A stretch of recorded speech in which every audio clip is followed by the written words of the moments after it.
Bagaimana kabar kalian, saudaraku? Terima kasih sudah menyempatkan waktu untuk menonton video ini. Mohon maaf bila kali ini latar belakangnya hanya jalan raya yang sederhana.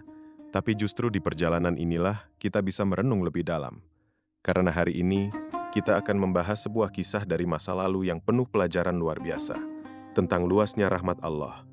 Saudaraku, semoga Allah melembutkan hati kita semua. Semoga kisah ini menjadi cahaya yang menerangi jiwa-jiwa yang sedang lelah dan putus asa. Mari kita hadiahkan Al-Fatihah untuk para nabi, sahabat, dan ulama yang telah menunjukkan jalan kebenaran. Allahumma salli ala Muhammadin wa ala ali Muhammad.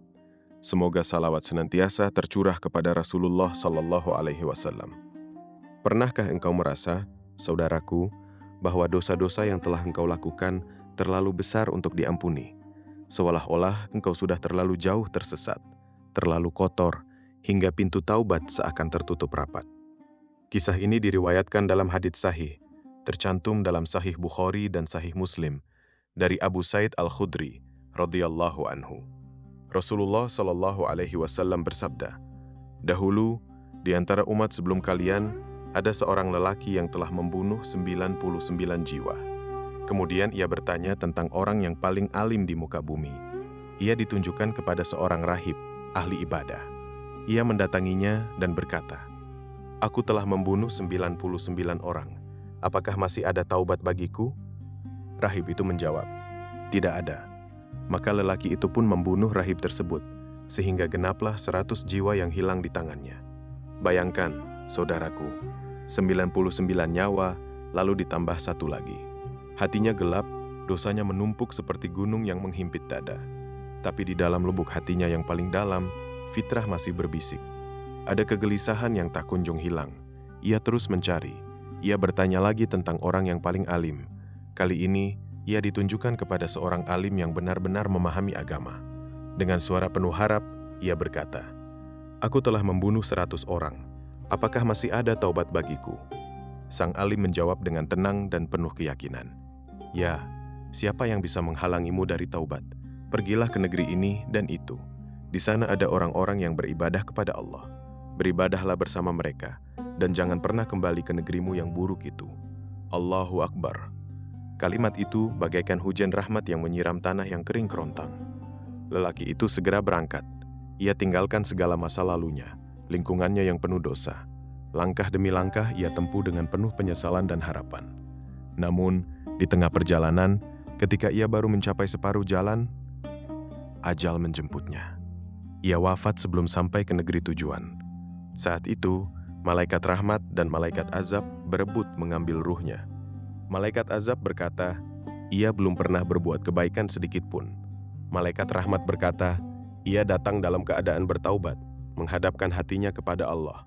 Lalu Allah mengutus seorang malaikat dalam rupa manusia untuk menjadi hakim di antara mereka. Malaikat itu berkata, "Ukur jarak antara dua negeri itu. Kemana ia lebih dekat, maka ia termasuk golongan itu." Mereka mengukur, dan ternyata ia lebih dekat ke negeri yang dituju untuk taubat. Bahkan dalam sebagian riwayat disebutkan, Allah memerintahkan bumi untuk mendekatkan negeri kebaikan itu kepadanya. Maka malaikat rahmat pun mengambil ruhnya. Allahu Akbar. Seorang pembunuh 100 jiwa diampuni oleh Allah semata-mata karena niat taubat yang tulus dan langkah perubahan yang ia ambil, meski ia belum sempat sampai ke tujuan. Saudaraku, jika dosa sebesar itu saja Allah ampuni, lalu apa alasan kita ragu untuk bertaubat? Apa yang membuat kita menunda-nunda, padahal pintu rahmat Allah selalu terbuka lebar selama nyawa masih di kandung badan? Kisah ini mengajarkan kita bahwa taubat bukan hanya ucapan penyesalan di lidah, tetapi juga perubahan arah hidup yang nyata. Jangan pernah putus asa dari rahmat Allah, betapapun besar dosa yang telah kita lakukan.